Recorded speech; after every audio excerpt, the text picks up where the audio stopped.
The Valley of Dry Bones, a promise of restoration and hope.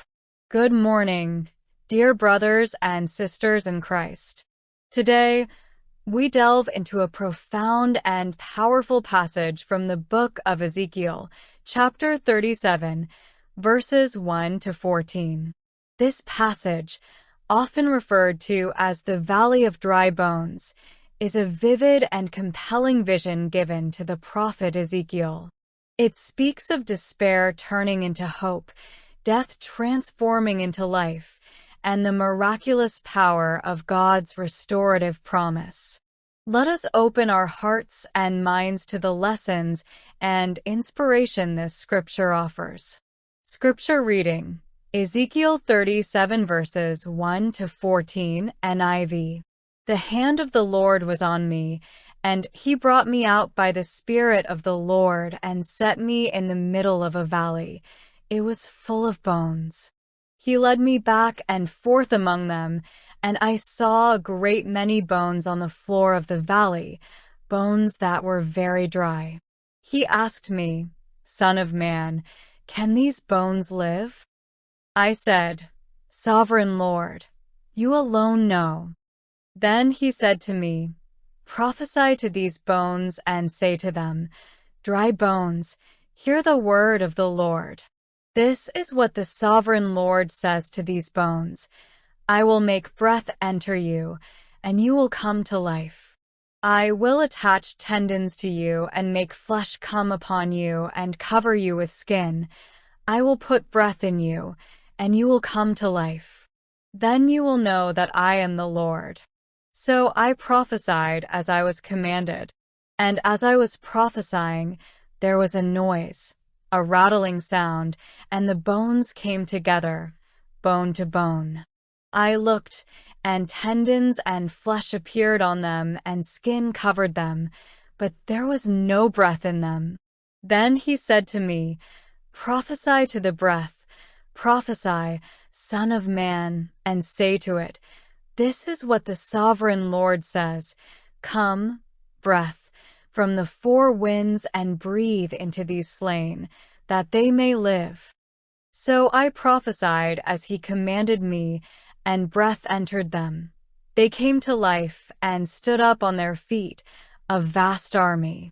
Then he said to me, "Son of man, these bones are the people of Israel.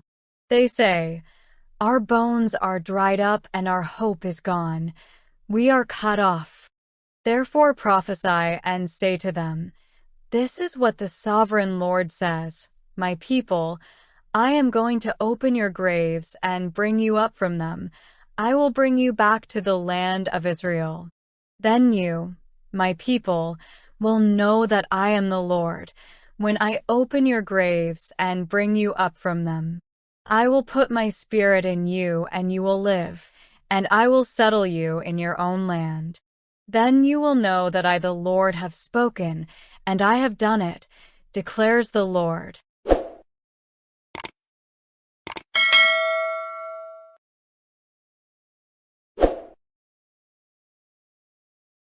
(1) The Valley of Dry Bones, a picture of despair.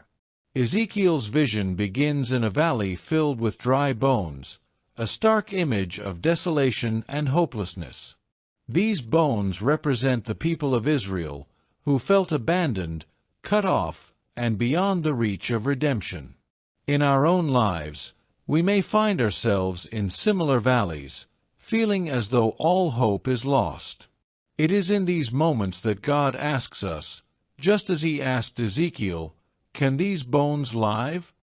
Our response, like Ezekiel's, should be one of faith, acknowledging that only God knows the possibilities of restoration.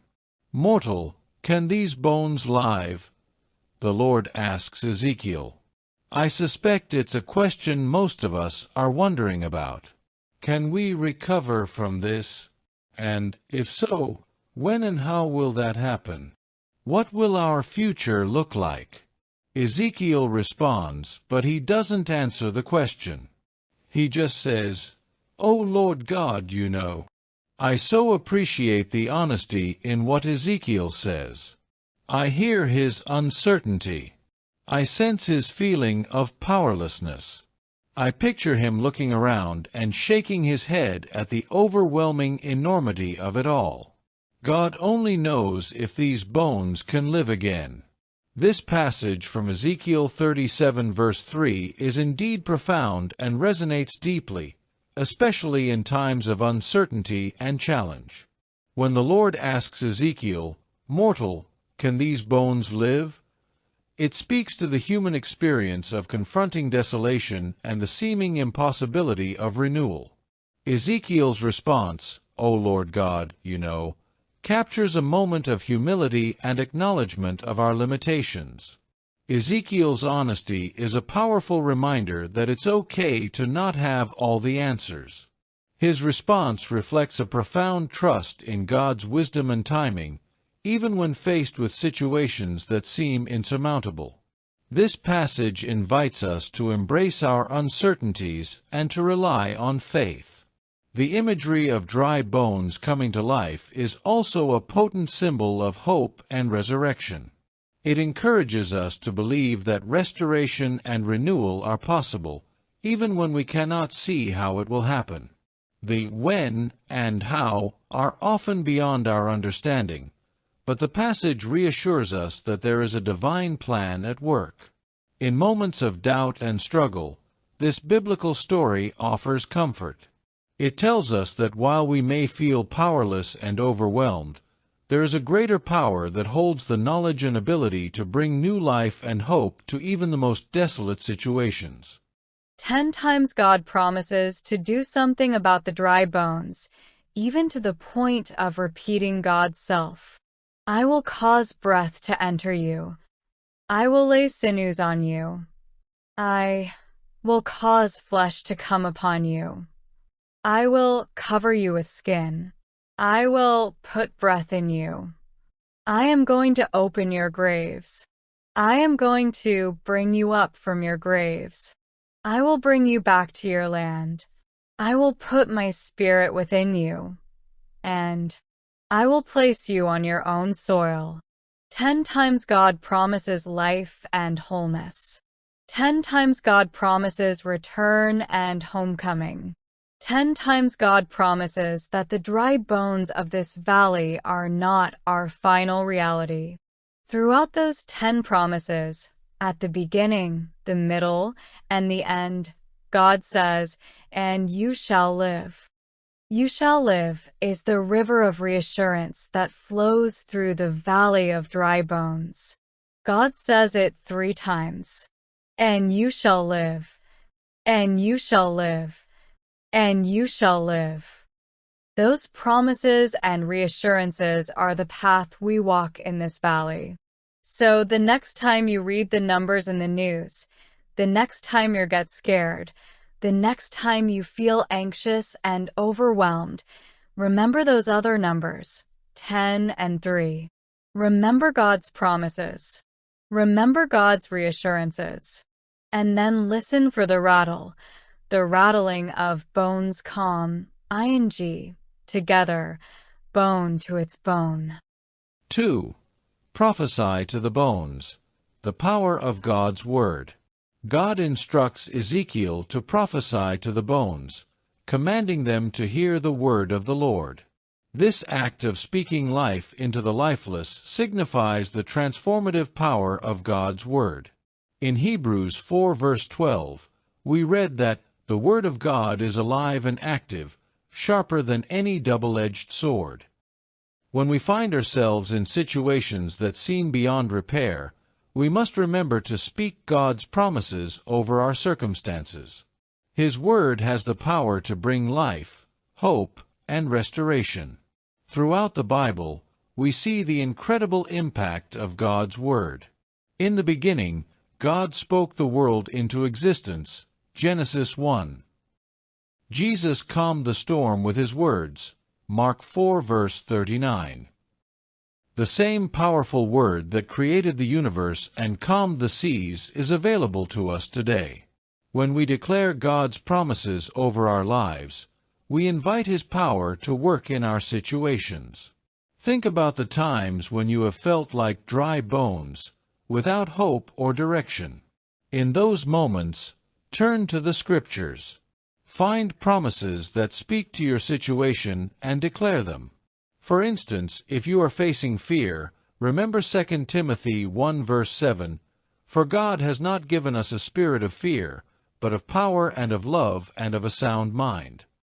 If you are struggling with provision, declare Philippians 4 verse 19, "And my God shall supply all your need according to His riches in glory by Christ Jesus." God's Word is not just historical text. It is living and active, relevant to every situation we face.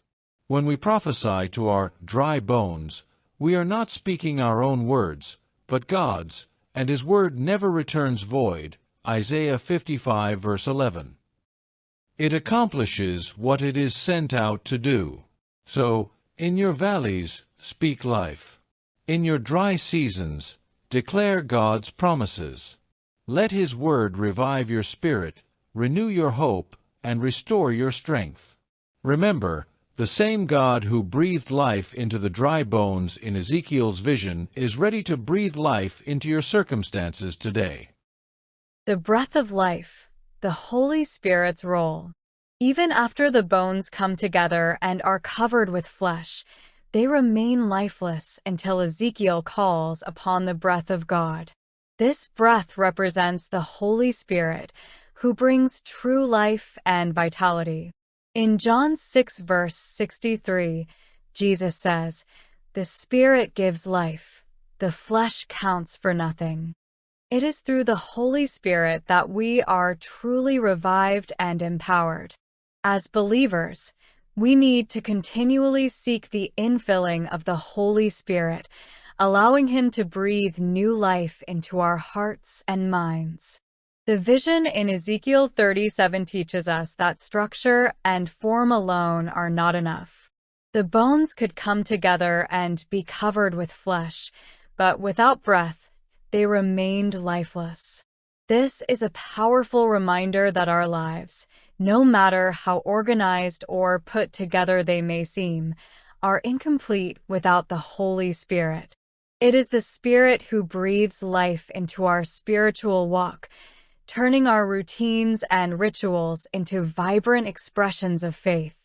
In Acts 1 verse 8, Jesus tells His disciples, "But you will receive power when the Holy Spirit comes on you, and you will be my witnesses in Jerusalem and in all Judea and Samaria, and to the ends of the earth." The Holy Spirit empowers us to live out our faith boldly and to carry out God's mission on earth.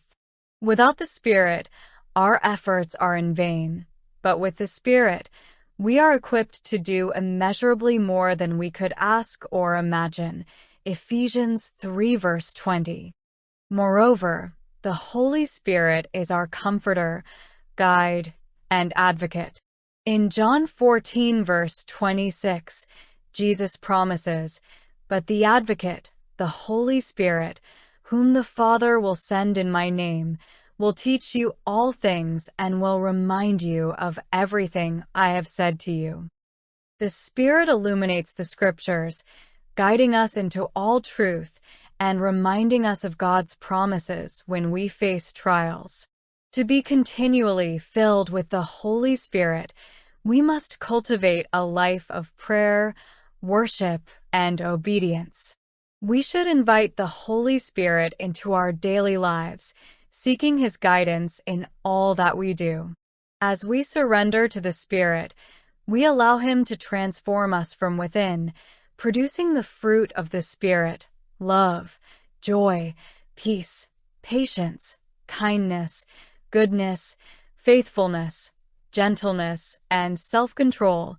Galatians 5 verses 22 to 23. As we reflect on the breath of life in Ezekiel's vision, let us be reminded of our need for the Holy Spirit.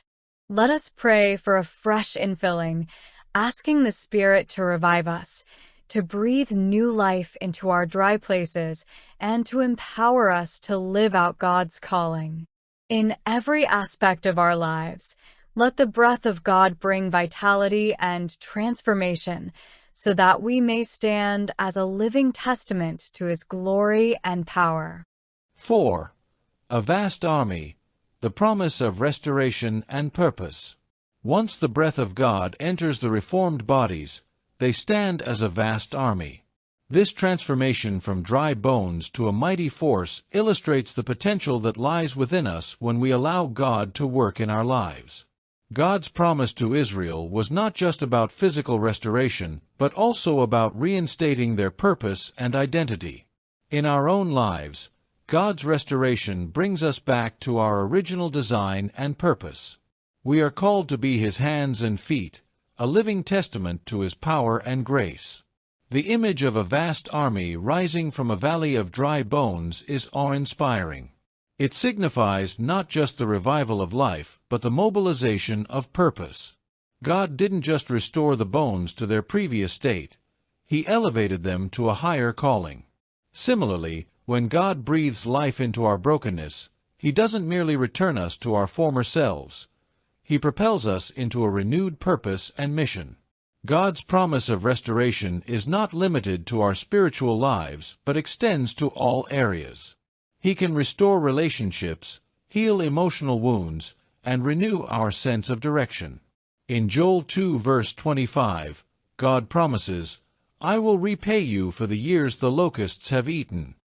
This promise assures us that no matter what we have lost or how far we have strayed, God can restore and even multiply our blessings. As we embrace this promise of restoration and purpose, we must also be willing to step into the roles God has prepared for us. This might mean using our gifts to serve in the church, reaching out to those in need, or boldly sharing our faith. Like the vast army in Ezekiel's vision, we are called to stand strong, united in our mission to reflect God's love and grace to the world. Conclusion. As we reflect on Ezekiel 37 verses 1 to 14, let us be encouraged by the profound truth that God specializes in bringing life to what seems dead and hopeless. No matter how dry or desolate our circumstances may appear, God asks us to trust in His Word, to call upon His Spirit, and to believe in His promise of restoration.